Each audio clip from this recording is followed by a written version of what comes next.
அடடே, அப்பா மாதிரியே பல்லு உனக்கு, அம்மா மாதிரியே கண்ணு உனக்கு, ஐயா மாதிரியே நடக்கிறியே அப்படின்னு பாக்குறவங்க எல்லாம் கேட்பாங்க.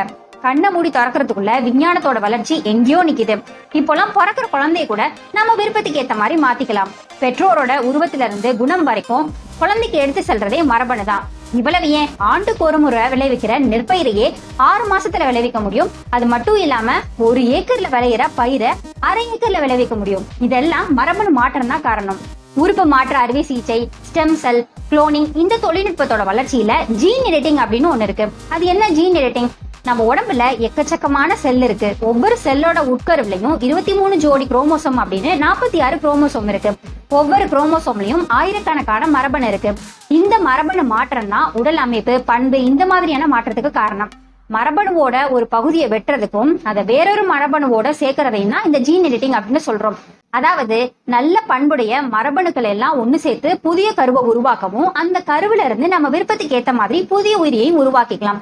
இதன் மூலமா நோயை குணப்படுத்த முடியும், விருப்பத்துக்கு ஏத்த மாதிரி மரபணுவையும் மாற்ற முடியும். அப்புறம் ஏன் இன்னும் சில நாடுகள் இதை கொண்டு வரதுக்கு தயங்குறாங்க அப்படின்னா, இதை தவறான முறையில பயன்படுத்துறதுக்கான வாய்ப்புகள் அதிகமாம். எவ்வளவுதான் இருந்தாலும் அறிவியல் ஆக்குறதுக்கு மட்டும்தான், அழிக்கிறதுக்கு இல்லை அப்படின்னு உணர்ந்தோம் அப்படின்னா சாத்தியமற்றதை கூட சாத்தியமாக்க முடியும்.